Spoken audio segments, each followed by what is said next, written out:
제 주변도 마찬가지인데요. 커머스의 한계를 많이 느끼고 있습니다. 시대가 너무 빠르게 바뀌잖아요. 참 이런 상황을 어떻게 극복해 나가야 할까요? 막막할 땐 비슷한 환경을 극복한 선 사례를 찾아보면 참 좋습니다. 그래서 그런데 우리도 단순히 상품을 넘어서 세계관을 한번 제대로 생각해보면 어떨까요? 오늘은 커머스 브랜드에 대한 이야기입니다. 업의 본질이 유통에 있는 비즈니스죠. 물론 직접 PB 제조를 할 수도 있겠지만 결국 좋은 상품을 가져와서 고객에게 제안하는 일이 핵심이라고 저는 생각합니다. 몇 년 전 네이버 스마트 스토어의 붐으로 인해서 많은 분들이 온라인 커머스 비즈니스에 뛰어드셨는데요. 어느 정도 유행의 열기가 식은 것 같지만 전체 비즈니스에서 유통은 언제나 큰 비중을 차지해 왔었습니다. 그래서 사업을 하시는 분들을 만나면 17은 커머스 비즈니스를 하고 계세요. 그래서 사실 커머스는 시작부터 경쟁 과열이 아닌가 생각합니다. 유통보다는 마케팅을 얼마나 잘하느냐가 성패를 가르겠죠. 결국 판매라는 것을 좌우하는 가장 큰 요소가 트래픽의 유입량이다 보니 이런 마케팅에 올인해서 성공하는 사례가 쏟아지기도 했었습니다. 얼마 전까지 그랬죠. 디지털 전환 시대인 만큼 SNS 운영, 광고,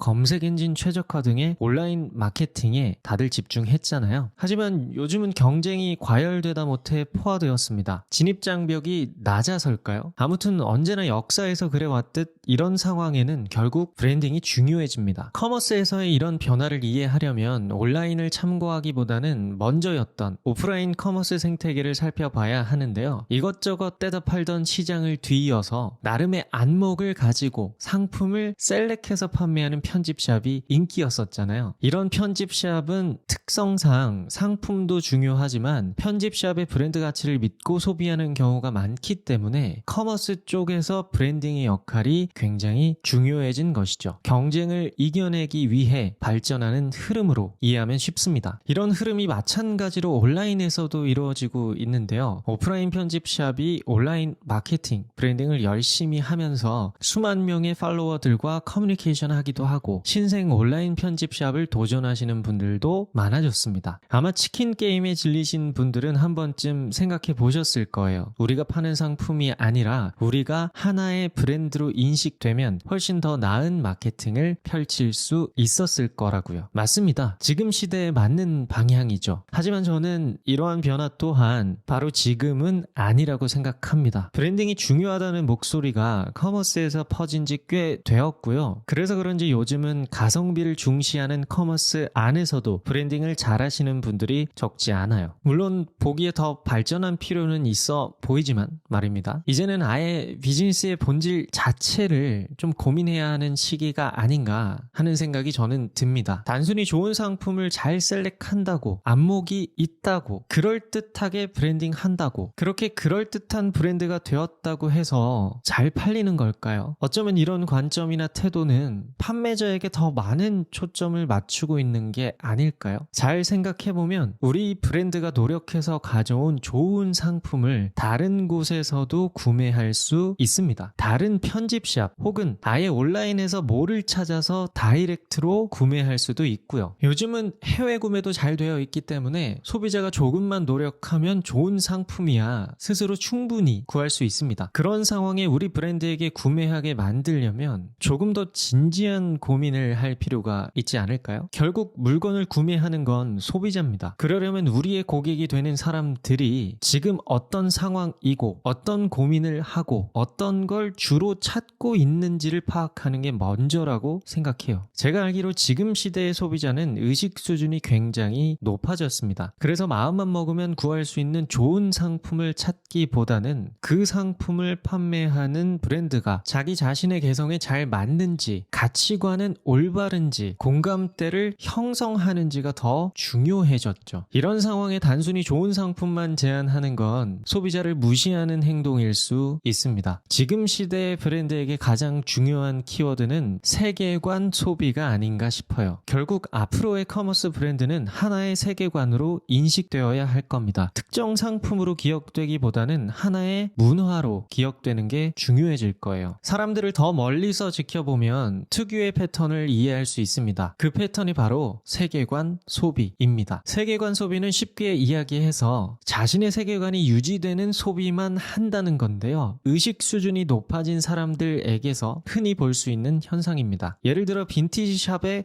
굳이 가서 폴로 셔츠를 구입하는 사람은 인센스를 피우는 행위를 긍정적으로 받아들일 수 있다는 거예요. 같은 폴로 셔츠여도 남들이 입은 구제보다는 백화점에서 새 것으로 비싸게 구입하는 걸 선호하는 사람들은 인센스보다는 와인에 심취했을 가능성이 높은 거고요. 그러니까 결론적으로 우리가 특정 상품군에만 집착할 것이 아니라 이제는 카테고리에 제한 없이 우리 브랜드의 대상을 명확하게 정하고 그들의 세계관 소비를 이해하고 그 세계관의 라이프 스타일 그 자체를 제한하는 편이 훨씬 더 낫다는 거죠. 앞서 들었던 예를 참고해 보자면 구제 폴로 셔츠와 인센스 또 그 밖에 연결되는 세계관 상품들을 하나의 브랜드에서 함께 파는 거예요. 이런 접근은 단순히 좋은 상품을 셀렉하는 걸 넘어서는 문화에 대한 기획입니다. 해리포터가 마법학교를 가기 전에 들렀던 시장과 상점들을 기억하시나요? 마법학교에 가려면, 그러니까 마법사라는 세계관에 들어가려면 반드시 거쳐야 하는 곳, 그곳에서는 마법사 세계관에 필요한 모든 걸 구입할 수 있습니다. 그것처럼 좋은 안목을 가졌다는 편집샵의 개념을 완전히 넘어서 우리는 문화 그 자체라고 제안하는 게 앞으로의 성패를 가를 겁니다. 본질적인 개념 자체를 틀어야 앞으로 포화된 커머스의 경쟁 속에서 살아남을 수 있을 거예요. 오늘의 문장 시작하겠습니다. 퍼스트 스테이지에서 상품은 용도만 충족하면 되었다. 즉 기능만 충족하면 상품으로서 성립될 수 있었다. 유리잔은 액체를 담을 수 있으면 그만이었기 때문에 디자인까지 고려할 필요가 없었다. 그 뒤를 이은 세컨드 스테이지에서도 선택을 하는 사람은 고객 자신이니까 디자인은 부가가치라는 식으로 표현할 수 있었다. 그러나 지금 우리가 생활하는 장소는 서드 스테이지, 제한 능력이 있어야 하는 시대다. 제한은 가시화될 때 비로소 의미를 가진다. 디자인, 그러니까 제한을 가시화하는 능력이 없다면 또 디자이너가 되지 못하면 고객 가치를 높이기는 어렵다. 우수한 디자인은 라이프 스타일에 관한 제안을 내포하고 표현까지 되어 있는 것이다. 예를 들어 밀봉성이 높은 세련된 텀블러 글라스라면 그것을 선택한 사람에게 아웃도어 라이프를 즐기는 계기를 만들어줄 수 있어야 하고, 섬세한 의장이 들어간 와인 글라스라면 때때로 양질의 와인을 즐길 수 있는 여유를 가지라는 메시지를 전달할 수 있어야 한다. 바로 이러한 라이프 스타일에 관한 제안이야말로 기획회사가 완수해야 할 역할이다. CCC의 중심적 철학은 앞에서 예로 든 고객 가치와 이 라이프 스타일 제안이라는 두 가지 단순한 키워드로 요약된다. 유명하신 분이죠. 일본의 치타야를 만든 마스다 무네야키의 문장입니다. 이분은 기본적으로 역사에 대한 이해가 있는 분이세요. 그래서 그런지 나이에 얽매이지 않고 시대를 읽는 통찰을 가지고 계십니다. 디자인이라는 단어를 활용하셨지만 결국 세계관 소비에 대한 이야기를 하시는 거예요. 실제로 치타야를 가보면 서점인데도 불구하고 카테고리에 제한 없이 문화 안에서 연결되는 좋은 상품, 서비스들이 즐비해 있는데요. 이제는 시대가 바뀌어서 치타야처럼 굳이 하나의 카테고리의 브랜드를 가둘 필요는 없지 않는가 하는 생각입니다. 굵직한 기업이나 브랜드도 시대의 변화를 따르지 못하면 몰락하는 사례가 역사적으로도 굉장히 많잖아요. 도태라는 단어를 늘 경계할 필요가 있다고 생각합니다. 세계관 소비를 요즘 가장 잘 제안하고 있는 커머스 브랜드는 포인트 오브 뷰가 아닌가 생각합니다. 단순히 편집샵이라기보다는 문화적 공간으로 인식되면서 큰 사랑을 받고 있는데요. 이 브랜드는 어떤 상품을 다루는지에 대한 이야기를 하지 않습니다. 상품으로 브랜드를 규정하는 건 예전 방식이거든요. 포인트 오브 뷰는 창작자의 세계관에 집중했습니다. 그리고는 창작자에게 필요한 좋은 상품이라면 그게 무엇이든 제안할 수 있다는 태도를 보여주죠. 저는 바로 이런 모습이 앞으로의 커머스 브랜드의 모습이 되어야 한다는 생각입니다. 문화 그 자체가 되는 접근법이죠. 포인트 오브 뷰에서 판매하는 상품들은 나름 잘 셀렉된 상품이긴 하지만 솔직하게 말해서 다른 곳에서도 구할 수 있습니다. 얼마든지 말이죠. 소비자들은 그 상품 하나 때문에 포인트 오브 뷰에 가는 게 아니에요. 포인트 오브 뷰가 자신의 세계관을 공감해줘서 가는 겁니다. 자신이 필요했던 게 무엇인지 브랜드가 잘 알고 있는 듯한 기분을 느끼는 거죠. 펜 하나 구입하러 들어갔는데 웬걸 찾고 있던 상품들이 여기저기 다 있어서 행복한 겁니다. 근데 이런 현상을 오해하면 안 돼요. 박리담의 형식의 마트와는 전혀 다른 접근입니다. 중요한 건 우리 브랜드가 섬기고 있는 대상의 세계관이에요. 그 세계관 안에서의 소비는 대중 소비와는 다릅니다. 그래서 저는 제안 드리고 싶습니다. 이제는 상품군으로 브랜드를 규정짓지 말고 세계관 그 자체가 되어버리는 방향은 어떠세요? 카테고리로 굳이 브랜드를 규정질 이유가 이제는 없습니다. 점점 상품군으로 브랜드가 인식될수록 시대의 변화를 따라가지 못할 가능성이 높아요. 카테고리의 제한을 풀어버리고 상품에 대한 분석보다 우리 브랜드의 대상이 되는 고객의 세계관을 더 분석하는 방향이 중요해지는 시기입니다. 물론 모두의 정답이란 건 없겠지만 말이죠. 이 컨텐츠는 스몰 브랜드에 도움이 될 만한 문장을 나누는 원센텐스라는 컨텐츠입니다. 오늘은 여기까지 하고요. 저는 또 여러분들의 소중한 브랜드에 도움이 될 만한 문장을 가지고 돌아오겠습니다. 감사합니다.